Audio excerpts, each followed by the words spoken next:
So today we're going to look at some complex conditions and how we might put those together. So complex conditions allow us to combine two conditions. So we can use these for maybe an if statement, or when we look at loops in the coming weeks, we can also use complex conditions for those. So as I said, it allows us to combine two conditions, and generally we're going to be using an or statement or an and statement. So you can have something like if the number is greater than 10 and the number is less than 15. So this would be true if you have a number of 11, 12, 13 or 14, or you could have something like or, so if number is less than 0 or the number is greater than 20. So if we look at the and, in the case of the and, the overall condition is true only if both conditions are true. So if you have two conditions that are joined by an and, both conditions need to be true for the overall condition to be true. So again, let's look at that example. If number is greater than 10 and number is less than 15. So if we look at an example test, if our number is equal to 8, well, let's evaluate both of those conditions. So number greater than 10, well, 8 is not greater than 10, so that will return a false. But if we look at number less than 15, then 8 is less than 15, so that will return true.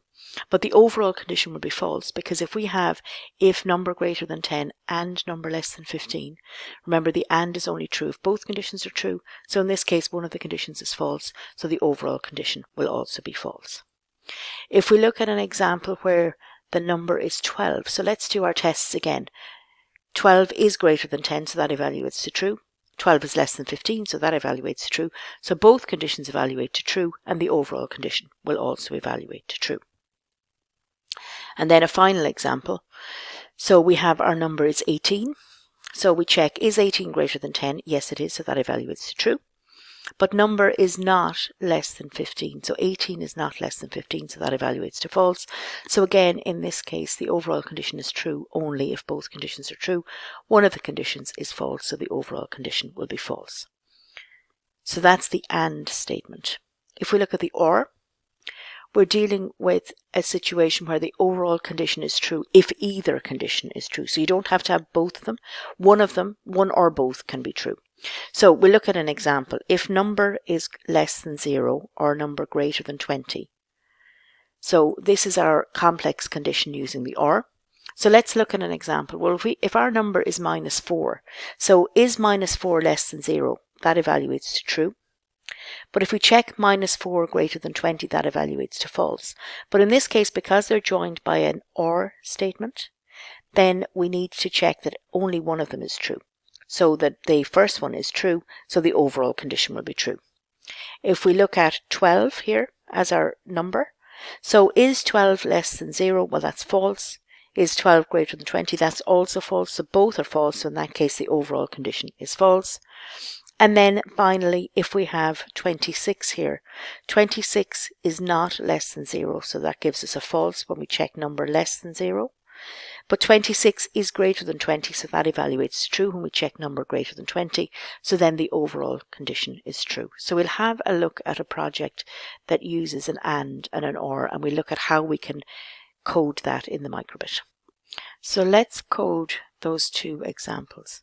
So we're going to create a variable called number.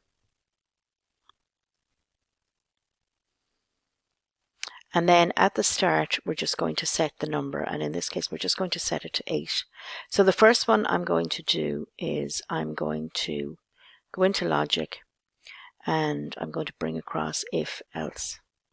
And then I'm going to go back into logic and I'm going to bring across the and. So this time we're going to check if the number is greater than 10 and the number is less than 15, then we're just going to show a tick to say this is good. Otherwise, we're just going to show an X to say this isn't right. So we'll go back into logic. And again, remember, we need to check against something. So I'm just going to put that in there. So I go back into variables. So I'm saying if number is greater than 10 here. And if I go back in again, and drop that in there, and I'm going to go back to variables, and number is less than 15. There's the less than. I'm just going to click 15. So if the number is greater than 10 and the number is less than 15, then I go back to basic and I'm just going to show an icon. And the icon I'm going to show is just the tick, just to say everything's good.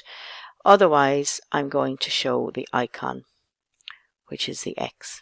So in this case, let's just look to see what should be happening. So the number is 8. So we check, is 8 greater than 10? That evaluates to false. 8 is less than 15, so that evaluates to true. But the overall, because we've got an AND in here, evaluates to false. So it's going to show the X, and that's what it's doing here. If we change the number value to 12, now it restarts again. So 12 is greater than 10 and it's less than 15. So both of those evaluate to true. So now we get our tick. And if we go to the last example where we have set number to 18. So 18 is greater than 10, but it's not less than 15. So this evaluates to true. Second condition evaluates to false. The overall condition evaluates to false because we're using an and it's showing the X again. So that's just how you can use the and. So again, to find that, you just go into logic, and if you go down here, you'll see there's an and an or. So that's that first example. And now if we look at the second one, so I might just do this one on the A button pressed. So I'm going to put in the or. So I'm going to set the number here to -4 to start off. And then I'm going to go to logic again.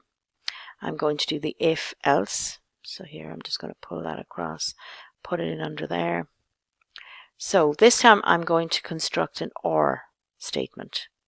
So I need to go back to logic, pull across my or, and drop it in here. And then I need to go back and I need to check against. So I'm saying if the number is less than 0, or I need to go back to logic again and check another equality. So I'm just going to check, or the number is greater than 20. So if the number is less than 0 or the number is greater than 20, then I'm going to show an icon here, and I'm going to show again the tick to say everything's okay. Otherwise, I'm going to show the icon, which is the X, the things are not. So it didn't, so it was false. So if I press the A button now, it should show me the tick because -4 is less than 0. This evaluates to true. -4 is not greater than 20, so this evaluates to false. But remember, for the or, only one of them has to be true for the overall to be true. If I change this -4 to 12, so 12 is not less than 0, and it's not greater than 20, so it should show me my X here. So if I click on the A button here, it should show the X, which it does. And then if I make it 26 here and press the A button, then it should show me the tick. So that is just looking at some complex conditions, what they are. So it's important that you understand how to use the and the or, and just be careful, because when you're using them to start off with, you can easily just put the wrong one in and thinking that it should give you a particular value, and it doesn't give you that value. So just be careful when you're using them. And it's also important that you understand how you use them within microbit. So hopefully this screencast would have helped with that.